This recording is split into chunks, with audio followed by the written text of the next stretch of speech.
దేశంలో ఉన్న handicapped persons ను ఒక్కటిగా చేయడం కోసం వాళ్ళందరికీ ఒక యూనిక్ కోడ్ ఎలాగైతే అందరికీ ఆధార్ కార్డును ఒక యూనిక్ కోడ్ గా మోడీ ప్రభుత్వం చేసిందో అదే విధంగా మళ్ళీ వికలాంగులను లెక్కించడం కోసం మరియు వారికి యూనిక్ కార్డును ఇవ్వడం కోసం 2016లో కేంద్రం ఒక కొత్త పోర్టల్ ని అందుబాటులోకి తీసుకొచ్చింది. దీని ద్వారా ప్రతి ఒక్కరూ వైకల్యం ఉన్నవారు ఈ పోర్టల్లో నమోదు చేసుకోవడం ద్వారా వారికి ఒక యూనిక్ కోడ్ అనేది వస్తుంది. ఈ యూనిక్ కోడ్ ద్వారా వారు కేంద్రం మరియు రాష్ట్రం అందిస్తున్న అన్ని పథకాలకు అర్హత పొందుతారు. దీనివల్ల వారికి సమయంతో పాటుగా డబ్బు కూడా వృధా కాకుండా ఉంటుంది. ఈ పథకానికి ఎలా అప్లై చేసుకోవాలి, ఇంతకీ ఈ పథకం ఏంటి, ఎవరు అర్హులు, ఎవరెవరికి ఈ పథకం వర్తిస్తుంది అనేది ఈ వీడియోలో అయితే తెలుసుకుందాం. మీరు కనుక మన ఛానల్ కి కొత్తగా వస్తే వెంటనే సబ్స్క్రైబ్ చేసుకోండి. అలాగే ఈ వీడియోకి లైక్ చేయడం మాత్రం మర్చిపోకండి. ఇక వీడియోలోకి వెళ్దాం.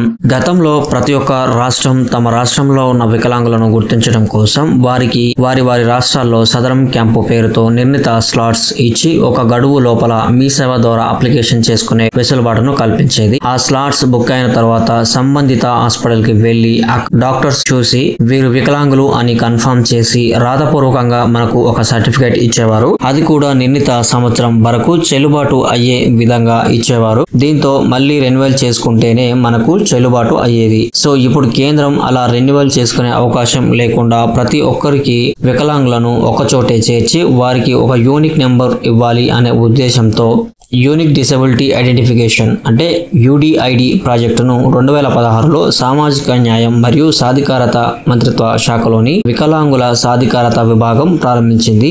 జూన్ 1, 2021 నుండి అన్ని రాష్ట్రాలు మరియు యూటీలకు తప్పనిసరి చేసింది కేంద్రం. సామాజిక న్యాయం మరియు సాధికారత మంత్రిత్వ శాఖ యూడిఐడి పోర్టల్ ద్వారా వైకల్యం ధృవీకరణ పత్రాలను జారీ చేయడానికి దీని వినియోగాన్ని తప్పనిసరి చేసింది. ఈ పథకానికి ఎవరు అర్హులు? 2016 వికలాంగుల హక్కుల చట్టం నిర్వహించబడినట్లుగా యూడిఐడి కార్డు ప్రత్యేకంగా వికలాంగుల కోసం ఉద్దేశించబడింది. విశిష్ట వైకల్య గుర్తింపు కార్డు చెల్లుబాటు అయ్యే వైకల్య ధృవీకరణ పత్రం ఉన్న లేదా పొందే ప్రక్రియలో ఉన్న వ్యక్తులు కోసం ఉద్దేశించబడింది.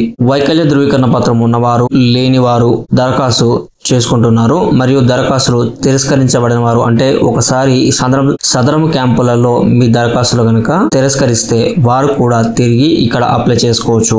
ఇప్పటికే వైకల్య ధృవీకరణ పత్రం కలిగి ఉన్నట్టు వ్యక్తులు అంటే సదరం సర్టిఫికేట్ ఆల్రెడీ ఉన్న వ్యక్తులు కూడా దీనికి అప్లై చేసుకోవచ్చు. యూడిఐడి కార్డుకు మీరు సదరం క్యాంపులో అప్లై చేసుకొని దాని యొక్క సర్టిఫికేట్ కోసం వెయిట్ చేస్తూ ఉన్నా కూడా ఇక్కడ అప్లై చేసుకోవచ్చు. ఇందులో కొన్ని డిజబిలిటీస్ ని ప్రభుత్వం అయితే గుర్తించింది. వారు మాత్రం ఇక్కడ అప్లై చేసుకోవచ్చు. అవేంటంటే ఇక్కడ కనిపిస్తున్న డిజబిలిటీ ఎవరికైతే ఉందో వారు ఇక్కడ అప్లై చేసుకోవడానికి అర్హులు. దీన్ని అప్లై చేసుకోవడానికి డాక్యుమెంట్స్ చూసుకున్నట్టయితే ప్రభుత్వ అధికృత వైద్య బోర్డు జారీ చేసినటువంటి వైకల్య ధృవీకరణ పత్రం అయితే అవసరం ఉంటుంది. ఒక కలర్ ఫోటో, పర్సన్ యొక్క సిగ్నేచర్, అడ్రస్ కన్ఫర్మేషన్ అంటే చిరునామా రుజువు, గుర్తింపు రుజువు మరియు వైకల్య ధృవీకరణ పత్రంతో పాటు స్కాన్ చేసిన కాపీని అక్కడ సబ్మిట్ చేస్తే మీకు సరిపోతుంది. ఒకవేళ మీరు ఇప్పుడే కనుక అప్లై చేసుకుంటున్నట్టయితే మీకు ఎక్కడైతే హాస్పిటల్ను కేటాయిస్తారో అక్కడికి వెళ్ళి అక్కడ డాక్టర్ చేత మీరు సిగ్నేచర్ చేయించుకొని తనకు చూపిస్తే ఇక్కడ ప్రయోజనం అయితే పొందుతుంది. అలాగే మీకు ఒక యూనిక్ ఐడి కార్డ్ అనేది రావడం జరుగుతుంది. దీనివల్ల ప్రయోజనం చూసుకున్నట్టయితే భారతదేశంలోని పీడబ్ల్యూ యూడిఐడి కార్డు ఒక కీలకమైన పత్రం అనేది చెప్పాలి. యూడిఐడి కార్డు వైకల్యానికి రుజువుగా ఉంటుంది. అలాగే దీని యొక్క పీడబ్ల్యూడి ఆర్థిక సహాయం, ఆరోగ్య సంరక్షణ సేవలు, విద్య మరియు ఉపాధి అవకాశాలు కూడా ఈ ఒక్క కార్డు ద్వారా పొందగలరు. ఈ కార్డు ప్రత్యేక గుర్తింపు ఉంటుంది మరియు సేవలు ప్రయోజనాలు పొందే ప్రక్రియను అయితే క్రమబద్ధీకరణ చేయడం జరుగుతుంది. ఈ కార్డు పొందడం కేంద్ర ప్రభుత్వం తప్పనిసరి అయితే చేసింది. మీరు కనుక ఇంతవరకు ఈ కార్డుకు అప్లై చేసుకున్నట్టయితే వెంటనే అప్లై చేసుకోండి. ఈ ఇన్ఫర్మేషన్ మీకు వర్తి అనిపిస్తే వెంటనే లైక్ చేయండి. అలాగే మన ఛానల్ కి సబ్స్క్రైబ్ అవ్వడం మాత్రం మర్చిపోకండి. మరిన్ని వివరాల కోసం మన ఛానల్ ని ఎప్పటికప్పుడు చూస్తూ ఉండండి. మీరు అప్లై చేసుకోవాలి అనుకుంటే దీనికి సంబంధించిన వెబ్సైట్ అనేది డిస్క్రిప్షన్ లో ఉంది. అక్కడ నుంచి మీరు అప్లై అయితే చేసుకోండి. Thanks for watching.